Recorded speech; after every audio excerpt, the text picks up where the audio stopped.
जय जगन्नाथ नमस्कार। आसतु नजर पकेबा मयूरभंज जिलार आज टॉप न्यूज अपडेट कौन कौन सब रही किंतु तापूर्व आपण मानक गोटे अनुरोध वीडियोटी को संपूर्ण देखंतु आ जो मैंने प्रथम करी चैनल को आछंती सब्सक्राइब करंतु जाफल प्रत्येक नूतन वीडियो नोटिफिकेशन आपण सर्वप्रथम पाई परिबे। आज प्रथम खबर सिंगटिया स्कूल छकरे घर को फेरुवा मोबाइल दुकानी को अटकाई अश्लील भाषा गाड़ीगुलज और मारपिट अभियोग मामला रुजु। एतलाकार देवव्रत आचार्य अभियोग मुताबक से दुकान बंद कर घर को फेरुवा बेले सिंगटिया स्कूल छकरे बंकिम पात्र पुओ सुभाषिष पात्र अटकाई अश्लील भाषा गाड़ीगुलज कर आक्रमण कर एतलार दर्शाई। सुभाषिष आक्रमण में मोबाइल भांगी जावा सहित ब्लूटूथ को टाणी छिंडाई देथिबा नै से एतलारे दर्शाई। एने बड़साई पुलिस 33 नंबर एक मामला रुजु करी तदंत आरंभ करिछि। परवर्ती खबर ब्लॉक स्तरीय 75तम साधारणतंत्र दिवस पालन उपलक्षे विषय ब्लॉक सभागृह प्रस्तुति बैठक अनुष्ठित। बामनघाटी उपखंड में विषय ब्लॉक स्तरीय 75तम साधारणतंत्र दिवस पालन निमंते अपराह्न विषय ब्लॉक गोष्ठी उन्नयन अधिकारिणी संयुक्त बाहांक अध्यक्षतार एक प्रस्तुति बैठक अनुष्ठित हो जाइछि। उक्त बैठक में ब्लॉक अध्यक्षा तुलसी सिग्री हांसदा, सरपंच इंजीनियर करुणा सागर मारांडी, समिति सभ्य बासु माझी, एबीओ उमाकांत नायक, मंगल संप्रसारण अधिकारी विकास रंजन नायक, पूर्वतन सुरक्षा बाहिनी मुकुंद महांत, सुशांत महांत, गणमाध्यम प्रतिनिधि तथा जातीय दिवस पालन कमिटीर सभ्य सभ्या विभागीय अधिकारी प्रमुख उपस्थित रही आलोचन भाग नहीं। पूर्व प्रचलित ढांचा अनुजाई उत्सव को पालन करने सर्वसम्मति क्रमे प्रस्ताव गृहीत होता। कार्यक्रम परिचालन में ब्लॉक समस्त अधिकारी एवं कर्मचारी माने सहयोग करथिबा देखिबाकु मिलिथिला। परवर्ती खबर बांगिरीपसी निर्वाचन मंडल विभिन्न स्थान में होता सांस्कृतिक कार्यक्रम में मुख्य अतिथि भाव जोग देले बीजेपी जिला उपसभापति दलगोविंद बेहरा। मयूरभंज जिला बांगिरीपसी ब्लॉक विभिन्न स्थान में अनुष्ठित होता सांस्कृतिक कार्यक्रम यही सांस्कृतिक कार्यक्रम में मुख्य अतिथि भाव जोग देते बीजेपी जिला उपसभापति दलगोविंद बेहरा। बीजेपी जिला उपसभापति बांगिरीपसी निर्वाचन मंडल पूर्वतन बीजेपी विधायक प्रार्थी सुखदा मुर्मू एवं बीजेपी बहु मान्यगण्य नेता यह सांस्कृतिक कार्यक्रम में जोग दे सांस्कृतिक कार्यक्रम में भाग नहीं विभिन्न प्रतियोगी मानक उत्साहित करने सहित विजयी प्रार्थी को पुरस्कार वितरण करते। परवर्ती खबर रायरंगपुर सहर अणाडुबा कार दुर्घटना, चालक गुरुतर। सकाळ समय अणाडुबार मुख्य मार्ग में एक कार भारसाम्य हराई दुर्घटनाग्रस्त होता। यापर स्थानीय लोक मैंने गुरुतर चालक को रायरंगपुर डाक्तखाना भर्ती करथिले। चालक अवस्था संकटापन्न थिबारु तांको बारिपदा को स्थानांतर करा जायछि बोली अपराह्न 4टा समय डाक्तखाना पक्षर सूचना दी जायछि। संपृक्त युवक अणाडुबा अंचलर बोली जणा जायछि।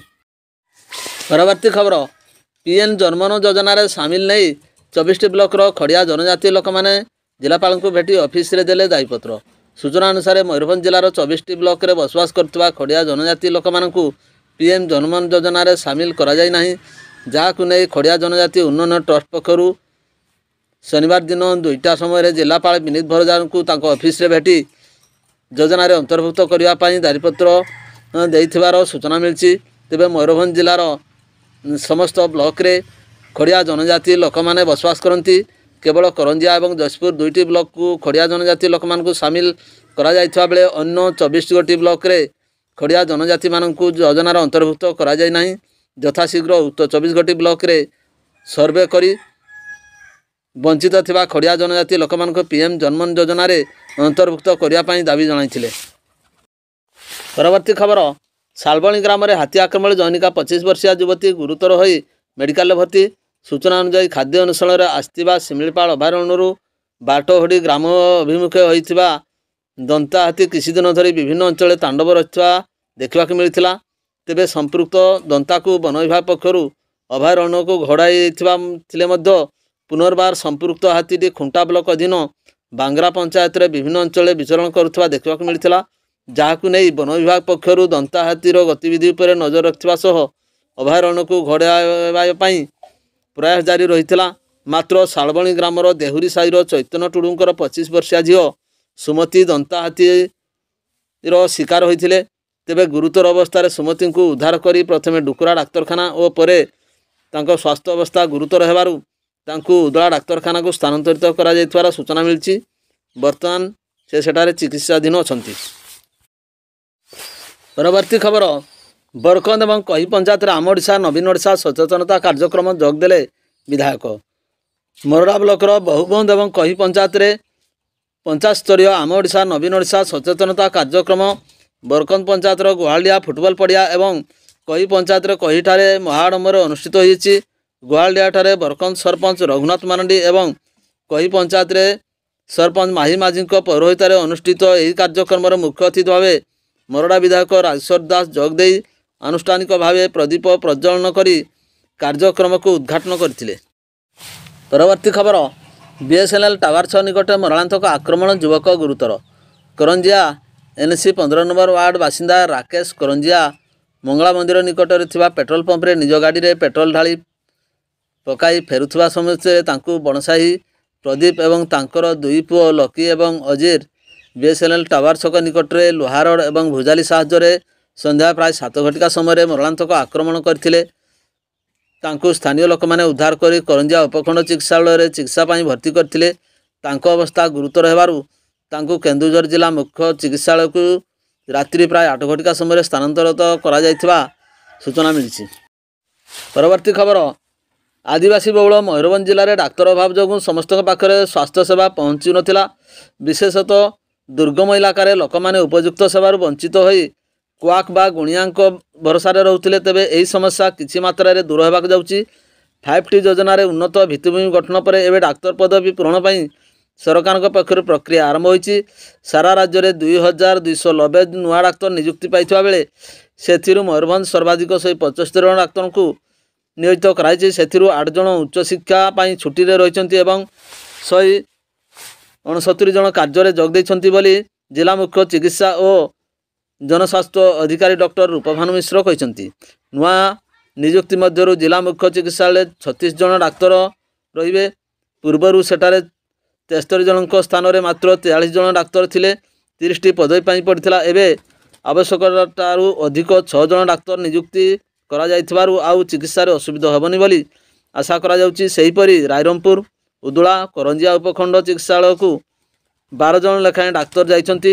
ଜିଲ୍ଲାରେ ଥିବା 28ଟି ଗୋଷ୍ଠୀ ସ୍ୱାସ୍ଥ୍ୟ କେନ୍ଦ୍ରକୁ 60 ଜଣ ଏବଂ 81ଟି ପ୍ରାଥମିକ ସ୍ୱାସ୍ଥ୍ୟ କେନ୍ଦ୍ରକୁ 35 ଜଣ ଡାକ୍ତରଙ୍କୁ ପଠାଯାଇଛି। ତେବେ ଜିଲ୍ଲାରେ ମୋଟ 642 ଜଣ ଡାକ୍ତର ରହିବା ବଦଳରେ ଏବେ ବି 175ଟି ପଦବୀ ଖାଲି ପଡ଼ିଛି।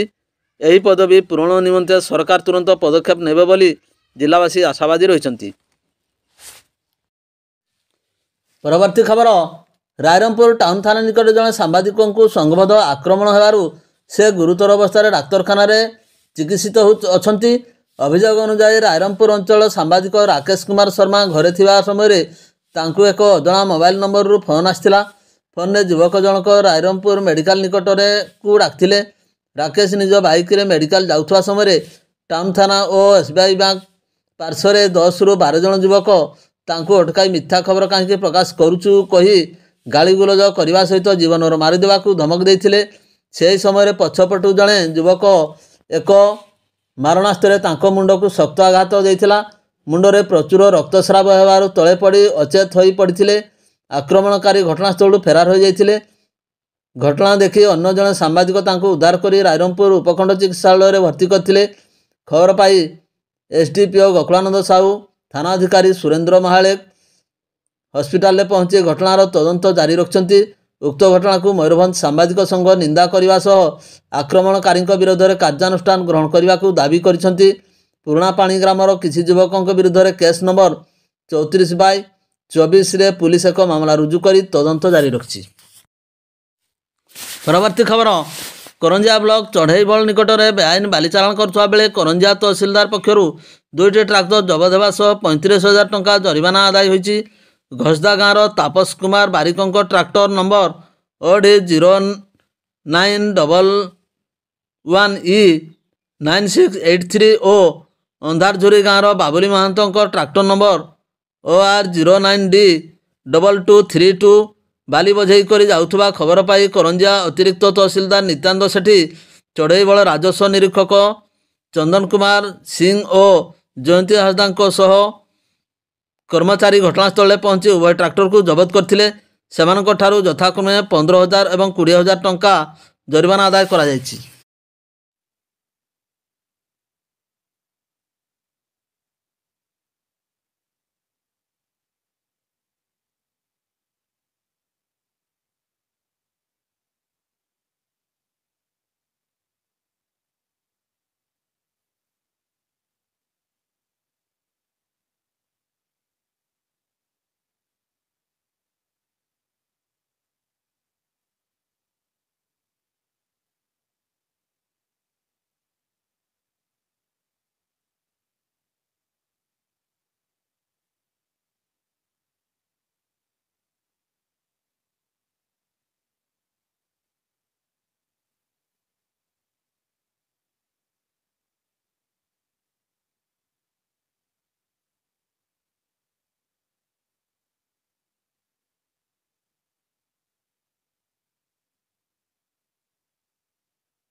ଭିଡ଼ିଓଟିକୁ ଶେଷ ପର୍ଯ୍ୟନ୍ତ ଦେଖିଥିବାରୁ ଅନେକ ଅନେକ ଧନ୍ୟବାଦ।